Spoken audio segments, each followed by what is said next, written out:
va commencer par explorer les buts de la pastorale de la création. D'abord, de réduire l'empreinte écologique de la paroisse et aussi de cultiver ou d'approfondir une spiritualité chrétienne plus près de la création. Alors, premier but, réduire l'empreinte écologique de la paroisse. On va se concentrer sur, évidemment, les grosses choses. Le bâtiment lui-même nécessite tellement d'énergie à chauffer, et particulièrement dans les églises canadiennes, tout le climat nordique, c'est tout un défi. Donc, il y a la portion d'énergie qui est comme vraiment importante, mais c'est aussi pour les administrateurs de l'Église ce qui est le plus coûteux à transformer, puis ça devient assez difficile. Donc, s'il y a un empêchement à ce niveau-là, on commence par les plus petites choses, de mettre des petites affichettes un peu partout pour se rappeler des choses à changer, des habitudes qui soient meilleures, imprimer moins, éteindre la lumière en quittant l'endroit, moins utiliser d'eau dans les toilettes. Le deuxième but, c'est celui d'approfondir sa spiritualité. Donc, puisque la spiritualité est reliée à un savoir-être, ça transforme de l'intérieur nos valeurs, nos attitudes, eh bien, cette conversion-là nous amène ensuite à poser plus d'actions. Et ça, c'est l'un des plus grands avantages. Parce que l'environnement n'est pas une problématique politique, une problématique scientifique, c'est d'abord une problématique éthique. Il est là, la grande crise, elle est éthique. Donc, lorsque plus de gens ont dans leur spiritualité, dans leur vision du monde, l'environnement, eh bien, à ce moment-là, il y a vraiment des grands changements qui se font. Donc, l'Église a un grand rôle à véhiculer une vision du monde où on prend soin de l'environnement. Donc voilà, ça c'était les deux grands buts.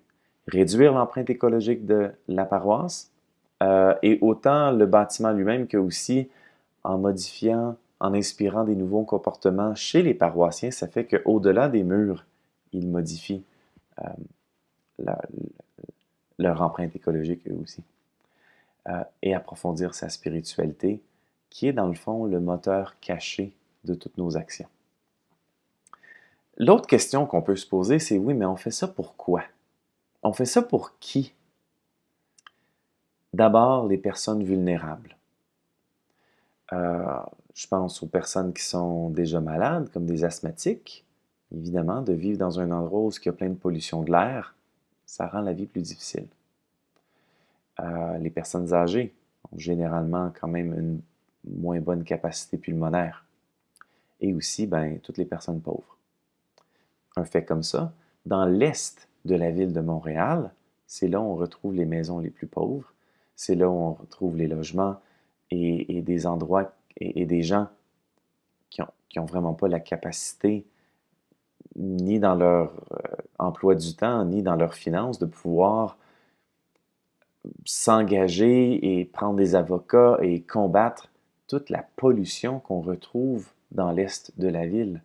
La majorité des industries se retrouvent là, dans l'est de la ville.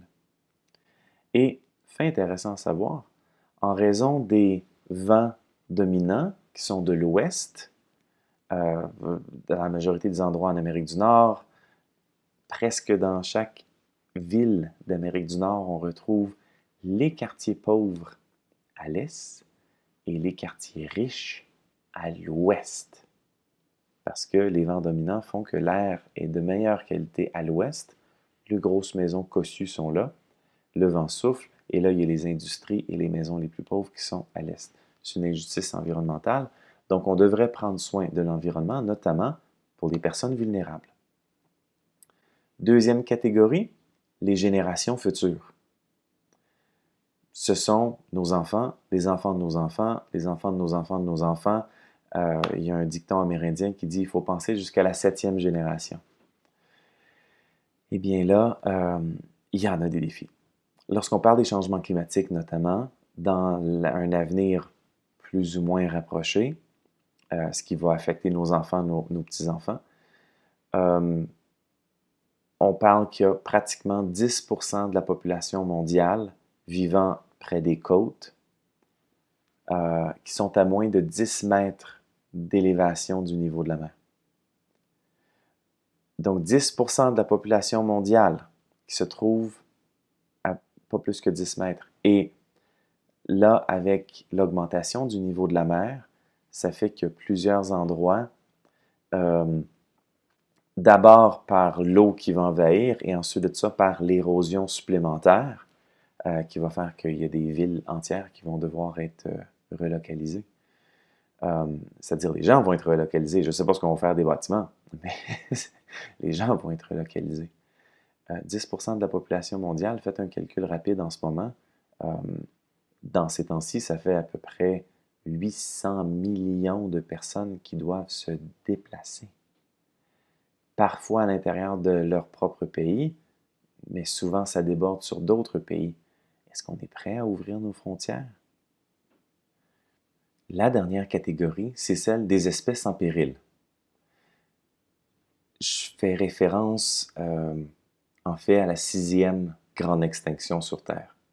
Les géologistes savent, il y a eu 5 grandes extinctions et la dernière a eu lieu il y a 65 millions d'années et c'est là où les dinosaures ont été effacés de la Terre.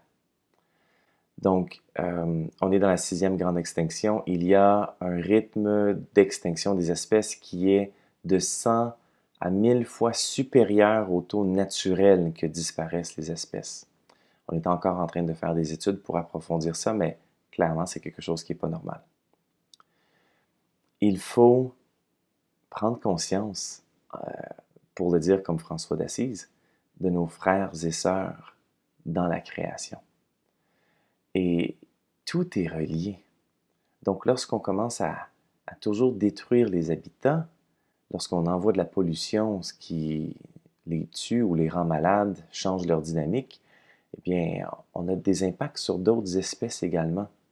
L'un des très bons exemples, ce sont les genres de pesticides synthétiques qu'on utilise dans les champs, les néonicotinoïdes, et aussi peut-être des sortes de parasites, les changements climatiques aussi qui font que les fleurs ne sortent pas au même moment.